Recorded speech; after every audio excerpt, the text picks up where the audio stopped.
The second thing related to the limitation of the planning is planning may not work in a dynamic environment. Business environment consists of the social, economic, legal, and other factors that keep on changing. The organization has to adapt itself to such changes, but sometimes planning cannot assess future trend exactly and thus fails in a dynamic environment. So, in the changeable world, in the dynamic environment, we could not sure that is in planning may work in the dynamic environment. The third one is that planning reduce creativity. It is an activity which is done by the top management and the rest of the member just implement these plan. They are neither allowed to deviate from plan nor are permitted to act on their own. Due to this, much of the initiative or creativity inherent in manager or other member gets lost or reduced. And there is nothing new or innovative in the organization. यानी planning से हम creativity को भी ignore करते हैं, क्योंकि creativity एक ऐसी एक ऐसा कह सकते हो एक्सपेरिमेंट होता है जिसमें हम new thing, new knowledge and new skill पर फोकस करते हैं. Planning involves huge cost. You know very well, it is usually involves a lot of time, effort, and cost of the manager, collection of data, boardroom meetings, investigations, and discussion with expert involve a lots of expenditure of the organization. Sometimes the cost incurred may not justify the benefit derived from the plan. Plan में बहुत सारे पैसे लगते हैं और कभी कभी ये सारे प्लानिंग के पे जो भी स्पेंड हम करते हैं कभी कभी सक्सेसफुल हो जाते हैं और कभी कभी हमारे लिए नेगेटिव रिजल्ट भी प्रोवाइड करते हैं. यानी पैसा भी लगा बट वो प्लान भी सक्सेसफुल नहीं होता है. Planning is a time consuming process.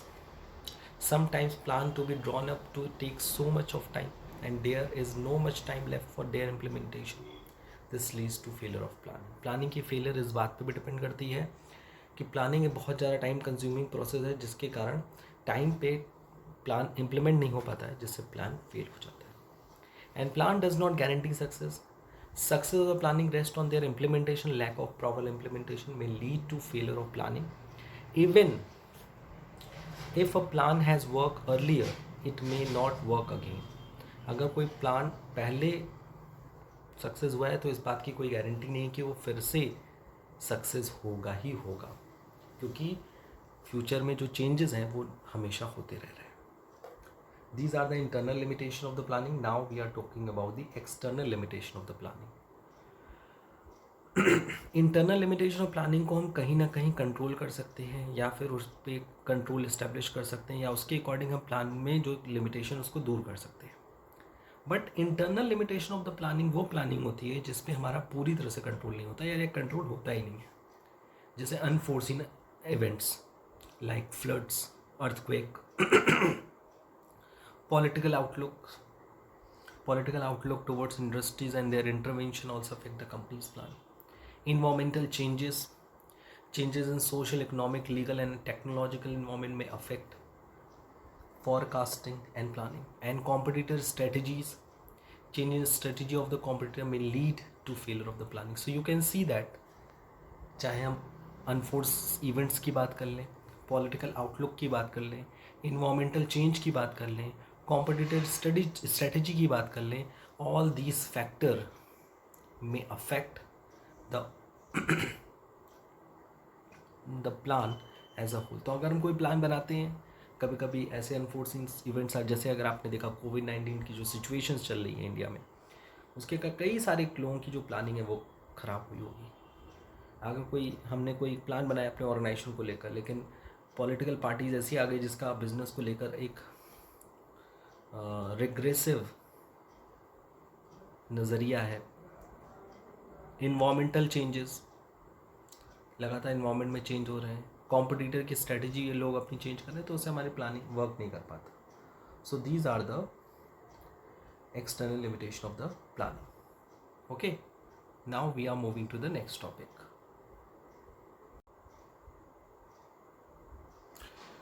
Good morning, everyone. Once again, we are coming to introduce a new topic of Class 12 Business Studies. And in the last few videos we already discussed a lots of the theoretical concept related to the chapter number 3, that is in planning, and chapter number 4, that is in planning, and before that we are discussing about the chapter number 3, that is in business environment and the management.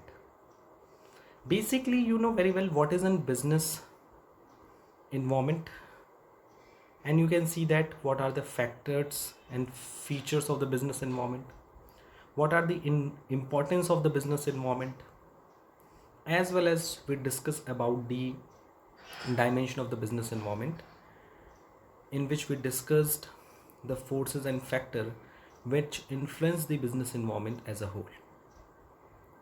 And in the last video we already discussed the basic term related to the planning, that is in what is a planning, what is a feature of the planning, what are the planning process, the types of the plan, this is single use plan and the standing plan.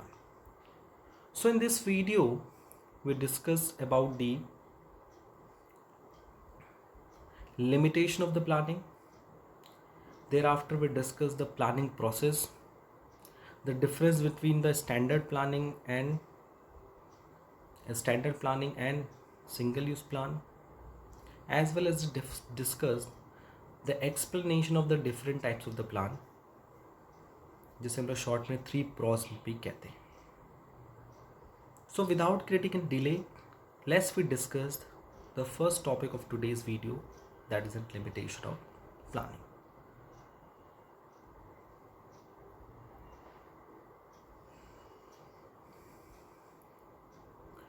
Limitation of planning.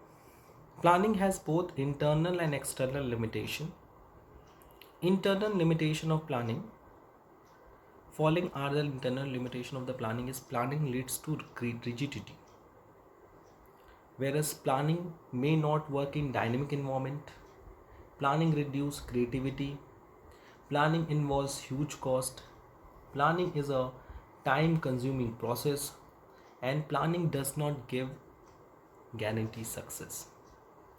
ये सब planning की limitation, या कह सकते हो कि ये सब प्लानिंग को डिफाइन करती है कि प्लान करने से हमें बहुत सारे फ़ायदे तो होते हैं, लेकिन उसके साथ साथ हमें कई तरह की लिमिटेशन को भी फेस आउट करना पड़ता है. जैसे a specific plan made in an organization clearly indicates the objective to be achieved and the way of doing work. Since a manager may not be able to change this plan, it leads to rigidity. तो plan एक rigid face को describe करता है, यानी कि जब हम एक एप्रोप्रिएट प्लान अडॉप्ट करते हैं तो उस प्लान के कारण कहीं ना कहीं हम फ्यूचर में होने वाले चेंजेस को इग्नोर करते हैं, क्योंकि उनको लेकर अगर हम प्लान करेंगे तो प्लान स्टेबल नहीं रहेगा, प्लान कभी भी क्लियर नहीं रहेगा. सो प्लान की क्लैरिटी के लिए उसका रिजिड होना ज़्यादा ज़रूरी है. year. Okay, and single use plan are developed for activity which are not likely to be repeated in future. और हमें पता है कि कुछ एक्टिविटीज़ ऐसी होती हैं जिनको करने के लिए हमें स्पेसिफिक इन्वायरमेंट, स्पेसिफिक सिचुएशन की ज़रूरत पड़ती है. जैसे for example you know the inflation हर साल बढ़ रही है, हर महीने बढ़ रही है, हर 6 महीने में बढ़ रही है, 3 महीने में बढ़ रही है. तो जैसी सिचुएशन होती है उसके अकॉर्डिंग हम अपना बजट प्रिपेयर करते हैं. So procedure is a type of standing plan, where is a budget is a type of single use plan. क्योंकि हम हर 3 महीने के लिए बजट बना रहे हैं, क्योंकि हमें पता है कि हर 3 महीने पे इन्फ्लेशन इंक्रीज़ हो रहा है. फिर 3 महीने बाद फिर इन्फ्लेशन के बेसिस पे फिर बजट डिसाइड कर रहे हैं. तो कुछ फैक्टर ऐसे होते हैं जो हमें पता है कि बार बार हमारे बिजनेस में होंगे, तो उसके लिए हम लोग स्टैंडिंग प्लान का यूज़ करते हैं. और जो चीज़ें हमारे बिजनेस में स्पेसिफिक पीरियड के लिए होती हैं, उसके बाद वो प्लान बेकार हो जाता है, तो उसके लिए फिर से प्लान हम लोग बनाते हैं, which is known as single use plan. Okay, the third one is period. These plan are formulated for long period. Standing plan जो बनाया जाता है वो लॉन्ग पीरियड के लिए बनाया जाता है. जैसे हमने अपने ऑर्गेनाइजेशन का ऑब्जेक्टिव डिसाइड कर लिया, रूल्स बना लिया, तो क्या रूल्स आज बनाए जाते हैं कल बदल दिए जाते हैं? रूल्स को हम लॉन्ग टर्म वैल्यू में फॉलो करते हैं. Whereas single use plan are generally formulated for the short period, छोटे समय के लिए सिंगल यूज़ प्लान बनाया जाता है on the basis of stability. So आपको समझ में आ गया स्टैंडिंग प्लान का जो स्टेबल नेचर होता है और उसे हम बार बार यूज़ करते हैं। Whereas single use plan वो बदलते रहते हैं, क्योंकि एक 3 महीने के लिए प्लान बनाया, बजट बनाया, पता है वो अगले 3 महीने के लिए वो एप्लीकेबल नहीं होगा, नेक्स्ट 3 मंथ फिर हमें प्लान बनाना पड़ेगा, बजट बनाना पड़ेगा। सो अगर स्टेबिलिटी के बेसिस पे देखा जाए तो standing plan are relatively stable, but single use plan have less stability as they are discarded when the specific situation of project is over. Number 5 is on the basis of scope. Standing plan have a wide scope as they are involve more than one department of business function. अगर हम scope की बात करें तो standing plan का जो scope होता है वो काफ़ी डीप होता है, क्योंकि इसका जो यूज़ होता है वो जनरल पर्पस के लिए किया जाता है, जैसे प्रोसीजर। ठीक है, तो प्रोसीजर हमने डिसाइड किया, वो प्रोसीजर हर जगह एप्लीकेबल हो, it is applicable in large area, but single use plan are generally have a narrow scope, they formulated to fit a specific situation. तो जनरल सिचुएशन का स्कोप वाइडर होता है and specific situation का scope जो होता है narrow होता है। That's why standing plans have a wider scope and single use plan have a narrow scope. And the last, procedure for processing an order of recruitment of employees, it is based on standing plan, and cash budget to show expected inflow and outflow of cash for a specific period in advance, it is a single use plan। जैसे मैंने आपको example में बताया कि admission का procedure, staffing का procedure, it is an example of standing plan. Whereas a single use plan में हम लोग बात करते हैं, बजट बनाते हैं, प्रोग्राम्स बनाते हैं, फिर प्रोग्राम्स को हम लोग जब हम कोई दूसरा प्रोग्राम ऑर्गेनाइज करते हैं तो उसके लिए एक अलग से प्लानिंग फिर से करते हैं, क्योंकि उस समय की सर्कमस्टेंस सिचुएशन अलग होती है। So it is a basic difference between standing plan and single use plan on the base of meaning, objective, period, stability, scope and with the help of example. Now आज के इस video के आखिरी topic में हम लोग types of the plan, method, budget, programs, objective, strategy, policy and procedure को brief में डिस्कशन करेंगे, और इससे रिलेटेड जो डिटेल वीडियो वो मैं नेक्स्ट टाइम आपको प्रेजेंट करूँगा, बिकॉज ऑफ उतने से ही काम नहीं चलेगा। सो इनका हम एक शॉर्ट डिस्क्रिप्शन आपको प्रेजेंट करने जा रहे हैं कि what are the meaning of method, budget, program, objective, strategy, policy, procedure and rules. So in the next video मैं आपके सामने इनके डिटेल डिस्क्रिप्शन के साथ प्रेजेंट होगा। So in the last of this video we will know the brief discussion on these terms. The first one is objective. Objective means it can be said to be desired future position that the manager would like to reach. What is the meaning of objective? Objective means वो situation, वो position जो हम future में चाहते हैं कि हमें वो चीज़ें अवेल हमें मिले, which is known as objective. Strategy, a strategy is a comprehensive plan for accomplishing an organisational goal और ऑब्जेक्टिव। उस ऑब्जेक्टिव को अचीव करने के लिए हम एक कॉम्प्रिहेंसिव प्लान बनाते हैं। कॉम्प्रिहेंसिव का मतलब होता है एक लॉन्ग टर्म प्लान बनाते हैं, जिसमें हम सारे स्टेप डिसाइड करते हैं कि स्टेप 1 क्या होगा, स्टेप 2 क्या होगा, स्टेप 3 क्या होगा। और स्ट्रैटेजी में डिफरेंट स्ट्रैटेजी होती है, जो स्ट्रैटेजी डिफरेंट थ्रेड्स के बेसिस पे बनाई जाती है कि अगर ये थ्रेड्स आएगा तो हम यहाँ पे ये स्ट्रैटेजी फॉलो करेंगे। यानी ऑब्जेक्टिव को अचीव करने के लिए हम लोग स्ट्रैटेजी बनाते हैं। Number 3 is policy. Policy are general statement that guide thinking or channelize energize toward a particular direction. Policy जो होता है एक जनरल स्टेटमेंट होता है जो हमें अपने काम को करने के लिए डायरेक्शन प्रोवाइड करता है। जैसे आपने एक लाइन सुना होगा, honesty is the best policy. ईमानदारी एक अच्छी पॉलिसी है। तो पॉलिसी हमें क्या बता रही है, इस बात पे वो हमें दिशा दे रही है, डायरेक्शन दे रही है कि हमें अपने बिजनेस में हॉनेस्ट रहना है। As well as sometime business follow no credit policy. उसने एक पॉलिसी अडॉप्ट की, नो क्रेडिट पॉलिसी, यानी वो उधार बेचेगा ही नहीं। सो ये जनरल स्टेटमेंट है जो हमें अपने काम को करने के लिए डायरेक्शन प्रोवाइड करता है। Procedure, what is the meaning of procedure? It describe the exact manner in which a certain activity is to be perform.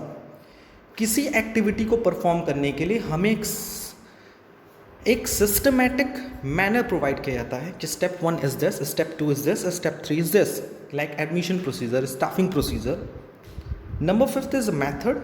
It provides a prescribed way or manner in which a task has to be performed considering the objective. जैसे procedure और method में आप confuse होंगे. Procedure का मतलब steps कि हमें admission लेना है. अब एडमिशन लेने के स्टेप्स हैं. स्टेप 1 कि आपको फॉर्म भरना है. तो फॉर्म भरने में भी कई मेथड होंगे जो हमें ये प्रेस्क्राइब करेगा कि उस स्टेप को हमें किस मेथड से करना है.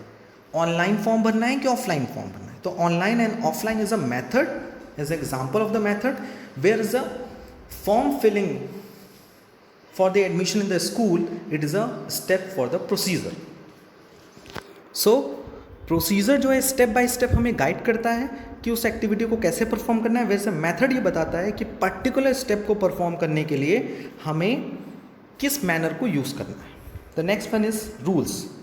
रूल्स एंड पॉलिसी में भी जनरली लोग कंफ्यूज होते हैं. रूल्स जो पॉलिसी जो होता है वो जनरल स्टेटमेंट होता है जो हमें किसी काम को करने के लिए डायरेक्शन प्रोवाइड करता है. वेयर इज अ रूल जो हमें एक लिमिटेशन ड्रॉ करता है, एक लक्ष्मण रेखा फॉलो करता है. जैसे गवर्नमेंट ने पॉलिसी निकाली, मॉनेटरी पॉलिसी निकाली, तो मॉनेटरी पॉलिसी को हम फॉलो करते हैं, वो जनरल स्टेटमेंट है. बट गवर्नमेंट ने एक रूल निकाल दिया, उसमें डिफरेंस आता है. उस डिफरेंस को हम लोग डिटेल स्टडी करेंगे नेक्स्ट वीडियो पे. अभी हम लोग छोटे से स्टेटमेंट समझते हैं. Rules, there are specific statement that inform what is to be done and what is not to be done. Policy में बताता है कि हमें काम को करना है, किस डायरेक्शन में करना है, बस. उसमें ये नहीं बताता है कि आपको क्या नहीं करना है, क्या करना है क्या नहीं करना है, ये नहीं बताता है.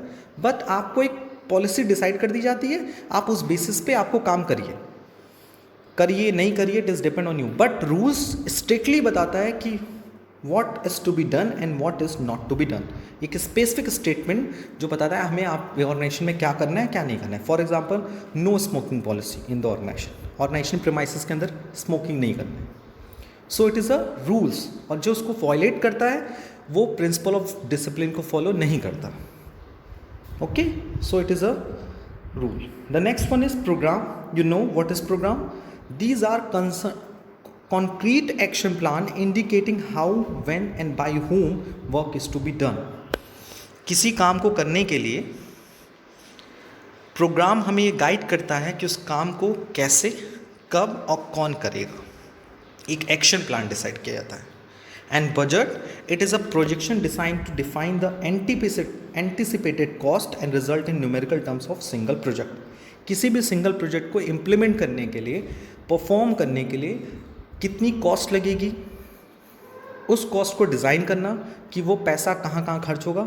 सो normally we can say budget means what, predetermined cost to perform of any project. किसी काम को करने के लिए पहले से डिसाइड करना कि इस काम को करने के लिए हमें कितनी कॉस्ट लगेगी, और उस कॉस्ट के अंदर ही हमें काम करना है. क्योंकि इससे क्या होगा, ऑप्टिमम यूटिलाइजेशन ऑफ रिसोर्सेज होगा, एज वेल एज हमें जो अनअवॉइडेबल्स एक्सपेंसेस होते हैं वो भी कम होंगे. सो आई होप कि आपको इनका ब्रीफ डिस्क्रिप्शन समझ में आया होगा. What is objective, strategy, policy, procedure, method, rule, program and budget. And these all the topics are closely interrelated and interdependent with among each other. सारे टॉपिक एक दूसरे के साथ इंटररिलेट है. सो आप कंफ्यूज मत होइएगा. Now we are moving to the next topic of today's video, that is an process of planning. If we are talking about the process of planning, so process of planning follow the following circle. यानी अगर हम किसी plan को detail में discuss करें, so the steps of the planning process is setting standards और objectives. The second step is developing premises. Third will be identifying alternative course of action. Fourth is evaluating alternative courses. Fifth is selecting an alternative. Seventh is implementing the plan. And last will be follow-up. So in the planning process, we follow the 7 steps, which is started from the setting objective and end with the follow-up action. So one by one, let's discuss each and every step of the planning process. Okay.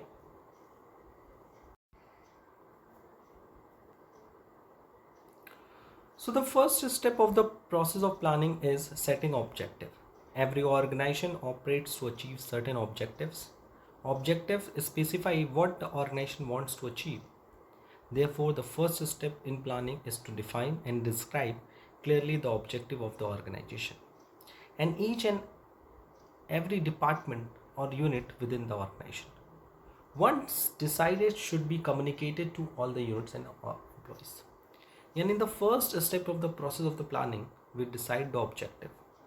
Objective ये decide करता है कि organisation को क्या achieve करना है, और after the deciding the objective हम हर डिपार्टमेंट या यूनिट को उनका ऑब्जेक्टिव डिस्क्राइब करके बताते हैं, ताकि अगर वो as a unit, as a part of the organization अपने अपने गोल को अचीव करेंगे तो एज अ होल ऑर्गेनाइजेशन अपने गोल को अचीव कर लेगा. Second is a developing premises. Planning is concerned with future, which is uncertain, and every planner is using conjecture about what might happen in future. You know very well, change is the law of nature. अगर हम आज कोई plan बनाते हैं future में किसी objective को achieve करने के लिए, तो ऐसा ज़रूरी नहीं है कि जैसा हम सोचे वैसा ही हो. सो प्लान को हमेशा फ्यूचर ओरिएंटेड रहने के लिए it is very important to decide the assumption, basic assumption regarding any particular topic. So managers is required to make certain assumption about future. उसे कुछ assumption लेने पड़ते हैं. These assumption are known as premises.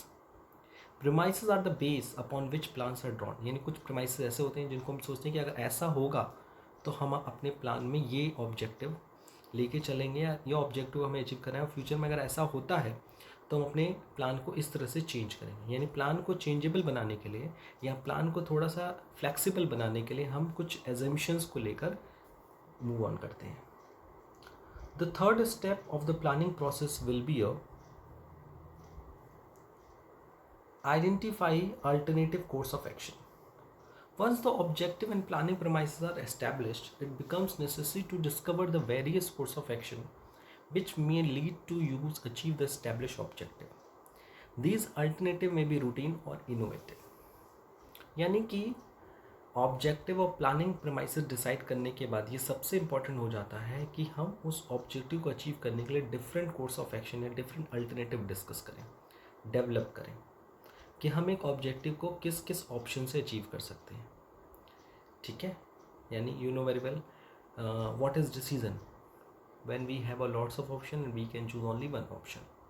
So कई सारे option में से किसी एक ऑप्शन को चूज करना, इट इज़ एन डिसीजन. उसी तरह से planning is also will be a decision making process, जिसमें हम कई सारे ऑप्शन पहले डिस्कस करते हैं, उसके बाद उन सारे ऑप्शन को एनालाइज करते हैं, which is known as the fourth step, that is the evaluating alternative courses. The next step is to weigh the pros and cons of each alternative. यानी हर अल्टरनेटिव का क्या फ़ायदा है, क्या नुकसान है. It is necessary to evaluate the positive and negative aspect of each alternative in the light of the objective to be achieved. This might involve a number of calculation to measure the cost and benefit analysis related to an alternative. यानी हर alternative का cost and benefit analysis करते हैं हम लोग कि हर alternative से हमें क्या फ़ायदा और नुकसान हुआ होगा, उस अल्टरनेटिव को हम अडॉप्ट करेंगे तो हमें क्या कॉस्ट बियर करना पड़ सकता है, और अगर नहीं करते हैं तो क्या हमें नुकसान हो सकते हैं, और उनसे क्या बेनिफिट मिलेगा. यानी उनके प्रॉज एंड कॉन्स यानी हेड्स एंड टेल्स सब चीज़ों को इवेलुएट करना. और after drawing a lots of the option we select an alternative. So this is a real point of decision making. The best plan has to be adopted and implemented. An ideal plan would be the one which is most profitable, most feasible and has the least negative consequences. यानी कई सारे option develop करने के बाद हम उसमें से किसी एक अल्टरनेटिव को, किसी एक ऑप्शन को चूज करते हैं. ये ऑप्शंस हम after the evaluating in each and every alternative को डिस्कस करने के बाद करते हैं. यानी सारे अल्टरनेटिव को एनालाइज करने के बाद हम किसी एक ऑप्शन को चूज़ करते हैं, which is known as selecting an alternative, and there after we implementing the plan. So this step is concern with the putting the plan into action and doing what is required. यानी पहले हमने क्या किया, objective decide किया, उस objective को achieve करने के लिए हमने डिफरेंट हमें ऑप्शन डेवलप करने इसलिए हमने कुछ प्रेमाइसेस डेवलप किए। उस एजम्पशन के बेसिस पे जब हमने कई सारे ऑप्शन डेवलप किए, उनके प्रॉज एंड क्रॉस को इवेलुएट किया, उसमें से किसी एक को क्या किया, किसी एक ऑप्शन को सेलेक्ट किया, सेलेक्टिंग द बेस्ट अल्टरनेटिव, और उसके बाद उस प्लान को इम्प्लीमेंट किया। सो this step is concern with the putting the plan into action, यानी हमने प्लान बनाया, प्लान को हम एक्शन मोड पे डाल रहे हैं। And doing what is required, क्या ज़रूरत है। The managers start communicating the plan to employees and initiate them to carry out these activities according to the specification of the plan.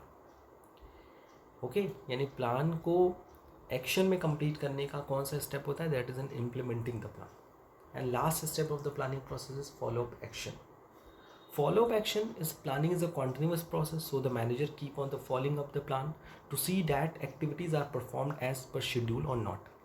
ये प्लानिंग एक continuous process है जिसमें हम ये देखते हैं कि हमने जो प्लान डिसाइड किया है वो शेड्यूल के अकॉर्डिंग हो रहा है कि नहीं हो रहा है, क्योंकि ये देखना ज़रूरी है कि हमने प्लान जैसा सोचा था, जिस एम को लेकर हमने प्लानिंग की थी, जिस एम को लेकर उस बेस्ट अल्टरनेटिव को चूज़ किया था, क्या वो अल्टरनेटिव, क्या वो टर्म, वो ऑप्शन हमारे बेस्ट ऑब्जेक्टिव को अचीव कर पा रहा है कि नहीं कर पा रहा है, उसमें किसी प्रकार कोई प्रॉब्लम्स तो नहीं आ रही है.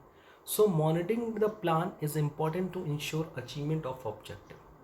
यानी in short we can say that follow up action means the monitoring the plan is important to ensure achievement of objective. यानी प्लान को मॉनिटर करना कि आफ्टर इम्प्लीमेंटिंग द प्लान हम जिस एम को लेकर चल रहे थे क्या उस एम को अचीव कर पाए, यानी ये प्लान हमारे एम को अचीव करने में कहाँ तक सक्सेसफुल रहा है.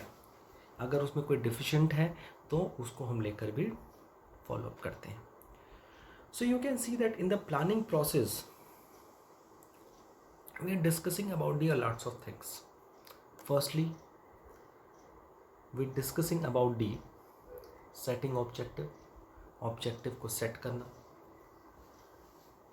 एज अ होल ऑब्जेक्टिव को सेट करना और यूनिट वाइज डिपार्टमेंट वाइज उस ऑब्जेक्टिव को डिवाइड कर देना. उसके बाद प्रेमाइसेस डेवलप करना. फ्यूचर इज़ अनसर्टेन, तो उस बेसिस पे हमें क्या करना, कुछ बेसिक एजम्पशंस प्रेमाइसेस को डेवलप करना ताकि उस बेसिस पे हम कई सारे ऑप्शंस को डेवलप कर सकें, which is known as developing alternative course of action. Fourth is evaluating alternative courses. फिर सारे अल्टरनेटिव्स के हेड्स एंड टेल्स यानी pros and cons, cost and benefit, advantage and disadvantages सबको एनालाइज करना. फिर उसमें से किसी बेस्ट अल्टरनेटिव को सेलेक्ट करना, फिर उस प्लान को इम्प्लीमेंट करना. And last we are focusing on the कि जो हमने प्लान अडॉप्ट किया है, जो ऑप्शन चूज़ किया है, वो अपने प्लान को या अपने ऑब्जेक्टिव को अचीव करने के लिए कितना कैपेबल है.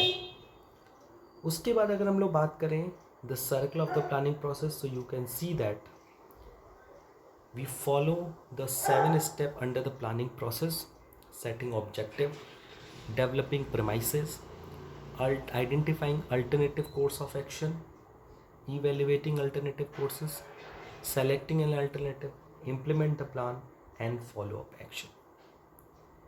So ये था आज का सबसे important topic, that is in planning process. So now we are giving us some of the important assignment related to the today's video. That is an very important for you to check कि आपको कितना point समझ में आया related to this chapter. So these are the 5 question. The first is how is planning is a mental exercise. Second, state 2 internal limitation of planning. State 2 external limitation of the planning. And why does creativity gets lost in employees. क्यों employees में जो creativity की जो हुनर होता है, creative का skill होता है, वो लॉस्ट हो जाता है. And how does political outlook affect an organisation. So ये 5 क्वेश्चन हैं, आप इनके आंसर खुद लिखिए without taking any support from the book. And there after we will discuss all this question in the online classes. Okay,